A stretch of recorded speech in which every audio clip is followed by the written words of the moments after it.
यह अहिरौली गांव में सन्यासी बाबा की स्मृति में बनाया गया स्थान है। सन्यासी बाबा के बारे में कई तरह के मिथ प्रचलित हैं। उनका असली नाम था तारकेश्वर चौबे और उन्हें लोग त्यागी मनोज्ञानंद सन्यासी के रूप में जानते थे। सन्यासी बाबा का मिथ अहिरौली में बहुत प्रसिद्ध है। उनके बारे में तरह तरह की चर्चाएं होती है। यह भी कहा जाता है कि सन्यासी बाबा एक बड़े समाज सुधारक और क्रांतिकारी नेता थे। उन्होंने देश की आज़ादी में अपना महत्वपूर्ण योगदान दिया। 1942 के आंदोलन में भी उनकी बड़ी भूमिका थी।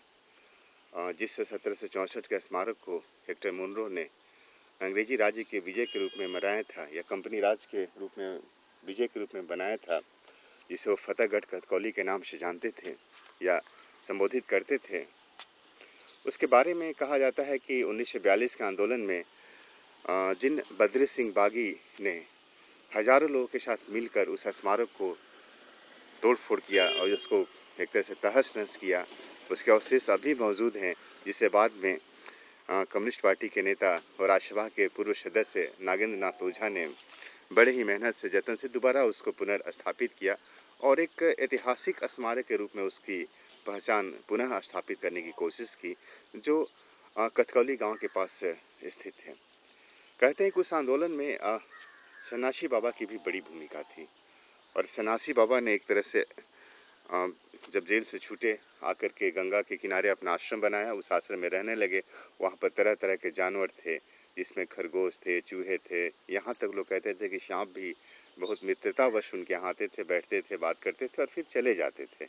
और सन्यासी बाबा ने धीरे धीरे एक तरह से अहिल्या गांव के विकास के लिए, अहिल्या के नाम पर निर्मित इस गांव के विकास के लिए उन्होंने कुछ काम करना शुरू किया और उन्होंने गौतमी कला मंच बनाया, जो अच्छे अच्छे धार्मिक या नैतिक व्यवहार के नाटक प्रस्तुत करता था। यह कि अब ये सारी चीज़ इतिहास की बात होगी। अब तो यह गांव बिल्कुल दूसरे तरह का हो गया है। और उसी गांव में जिस दिन पंचकोशी मेला लगता है, मठ में प्रवचन होता है, तो उसी गांव के दूसरे छोर पर जो नए ज़माने के लोग हैं, आप कह सकते हैं कि गाना बजाना, नाच गाना या तरह तरह से, यद्यपि वह आज उसे हम बुरी निगाह से देखते हैं क्योंकि हमने जिस नैतिकता का मानदंड बना रखा है उसके हिसाब से वो अश्लील लगता है। लेकिन हो सकता है कि आज के समाज के लिए वह चीज़ बहुत ज़रूरी लगे। लेकिन जाहिर है कि समाज आगे जब बढ़ता है तो उसके पीछे कुछ नैतिक और कुछ ताकतवर चीज़ें होती है और हम लोग कहते हैं कि वह मनोरंजन जो क्षणिक हो उसका कोई अस्थायित्व नहीं होता है।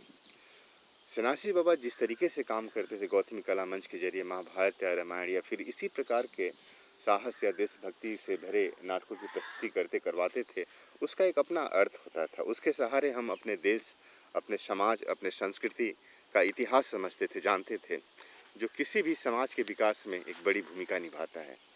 और इसीलिए सन्यासी बाबा जब बार बार इस गांव के विकास की चर्चा करते थे तो उनके बारे में बातचीत करते थे, गंभीरता से चर्चा करते थे।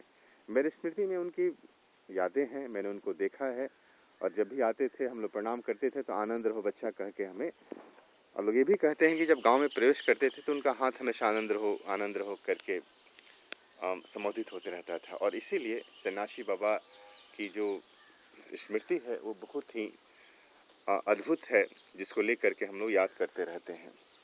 कहा जाता है कि समय और समाज अपनी गति से चलता है और उस गति के अनेक क्षण होते हैं, अनेक दिशाएं होती हैं और यह समाज जो एक तरह से गांव से जुड़ा हुआ है, इसकी भी अपनी गति है, इसका अपना शास्त्र है। लेकिन कहीं ना कहीं इस तरह के जो लोग होते हैं जो अपने समाज के लिए अपने समय में हस्तक्षेप करते हैं, उन्हीं के जरिए समाज और जीवन आगे बढ़ता है और इसीलिए ऐसे लोगों का काफ़ी महत्व है।